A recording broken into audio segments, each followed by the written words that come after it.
Hello, everyone, and welcome back to our study on Will Willimon's Why Jesus.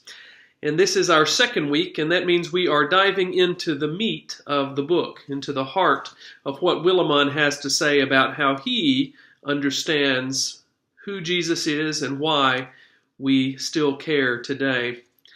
Last week we looked a little bit at the introduction, and now that we're into the part of the book that has full chapters, there's going to be a lot of stuff in each of these chapters. And so it'll probably be impossible to touch on everything that he says in each of the chapters. And if you've been reading along, you may find yourself thinking, we didn't get to talk about everything that Willimon talked about. And that's okay. There probably won't be time for all of that. In fact, the facilitators probably won't even have time to ask every question that there is suggested for each chapter. But I think you'll find yourself engaged in a really fruitful discussion, whichever direction you go. I would suggest that you, as you do each of these lessons each week, that you follow the paths that the discussion takes you and talk about the things that feel most relevant and feel most alive as you have these discussions with one another. Today we will look at chapters 1 and 2, and those introduce us to two different ways of looking at Jesus. Chapter 1 is Jesus as a vagabond, and then chapter 2 presents us with Jesus the Peacemaker. In chapter 1, where Willimon talks about Jesus as vagabond, what he's basically focusing on is the fact that Jesus, throughout the Gospels, is presented as someone who is on the move, constantly on the move. His ministry is throughout Galilee and then takes him to Jerusalem. He also encourages his followers to be on the move with him. And then Willimon digs deeply into the story of Jesus' death and resurrection and suggests that even in the resurrection, we get this image of God continuing to be on the move and Jesus' ministry and work continuing to be on the move as well. And he says that one of the unique things about the gospel telling is time and again, when people are encountered with the risen Christ, Jesus will say things like, "Do not be afraid," or others will say, "Do not be afraid."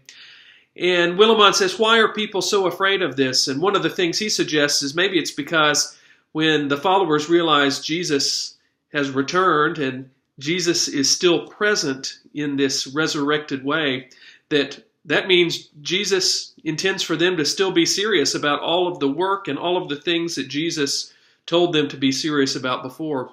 So that rather than having a mission that seemed dead and a leader that seemed dead, instead that this God that they knew in Jesus Christ was still very much alive and still expecting them to be on the move. And so Willimon poses the question, do we prefer to have a God that is abstract, a God that is out there, or a God that doesn't seem to be alive?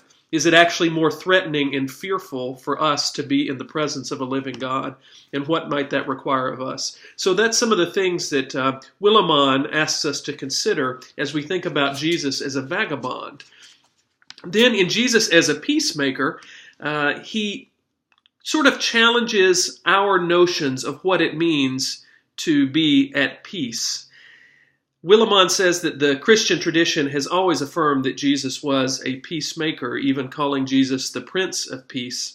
And yet he suggests that we often get the idea of peace, as we understand it, mixed up with what Christian peace is, which is something very different.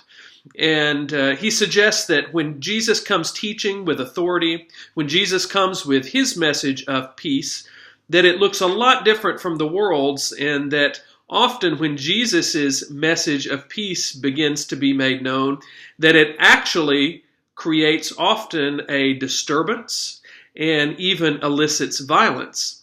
That's not to say that Jesus brings violence, but rather that the message that Jesus preaches, that the life that Jesus lives, and the lives that he challenges his followers to live, according to what he says would be the love of God, is something that brings a lot of disruption and even brings violent backlash. And so we're going to talk a bit about that today too. And Willimon says that often our notions of peace that are are rooted in our understanding of how we are bound together, perhaps by nation or perhaps by economy or other things like that, are really radically challenged by Jesus's notion of peace and the fact that Jesus's message challenges us in ways that actually sometimes make us very uncomfortable and have often even brought some sort of division among people at first. So that peace is not always a peace and quiet or a peace of law and order, but one that is somewhat disruptive to the status quo. So these are the two things you're going to discuss today, and I encourage you to go on and get started. It's going to be a full class, and you'll do a lot of reading over the next few weeks in class as well. You'll dig into some of these sections of the book. So if you haven't been reading along, that's okay. You'll be able to pick up on what Willimon has to say. I wish you the best in studying chapters 1 and 2, and I look forward to seeing you again next week as we get into some more of these personas as Willimon sees them of Jesus' person and ministry. Thanks so much. See you soon.